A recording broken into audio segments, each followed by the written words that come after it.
Hey, New Life Church. We're Katy and Hunter. We're at the Conway campus. I'm glad to talk to you this morning. We've been asked to talk about some finances. We know that this is something that is very difficult for a lot of people. In fact, if you know this, the number one cause of divorce in America is fights over money. And this is something that is true both in Christian homes and out of Christian homes. And so something that we have always tried to do is be on the same mindset and on the same page when it comes to our finances.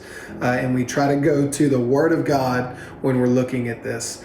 My wife and I were actually talking just a few minutes ago about what is important to us when it comes to finances, and she talked about contentment. You want to? Yeah, I just think that when you think about finances, the heart behind it all is just having a heart of contentment and being thankful. And when you're content, it's like no matter what you have, whether it's a season of little or a season of blessing, you are thankful and content that God has blessed you. And He does. He blesses us and He sustains us. And so being able to have that heart is just the atmosphere that we can set in our homes. Yes, that's exactly right. And 1 Timothy 6:6 actually says, but godliness is actually a source of great gain when accompanied by contentment. That contentment which comes from a sense of inner confidence based on the sufficiency of God. Look, we know that there's nothing that 1 Timothy 6 actually goes on to talk about how there's nothing that we get to take into this world, and that means that there's nothing we can take out of this world.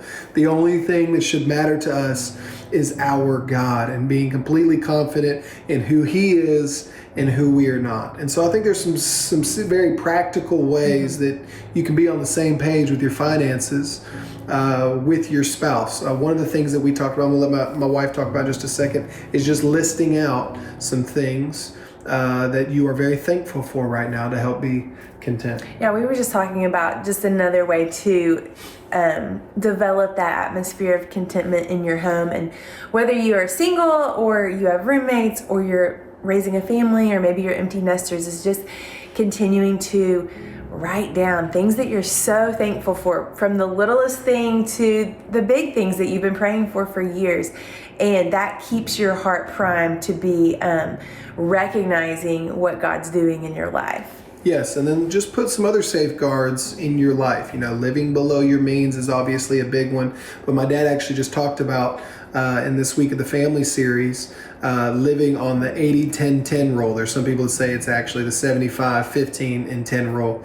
But that is living off of 75-80% of your income, making sure you live well below your means, but then the last 20 to 25%, you are either taking 10 to 15% of it to invest, and then you're doing the other 10 as a tithe. Katy and I personally, we have tithed from the moment that we got married and well before. We both knew that this was going to be very important to us, and it is still honestly my favorite part of the month, every month, to be able to tithe back to our church. This is our church too. We love being on staff at New Life Church, but we love being a part of New Life Church even more.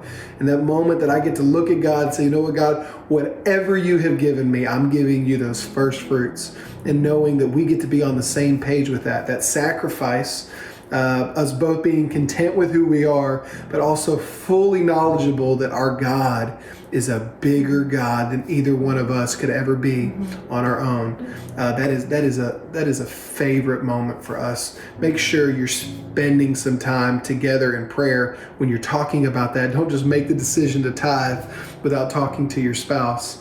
You want to make that decision together, because to be able to be on the same team when you hand that back to God is a pretty cool moment. That's right. So thanks, New Life, for being with us. We hope that you have a great day, and we'll see you soon. Yep.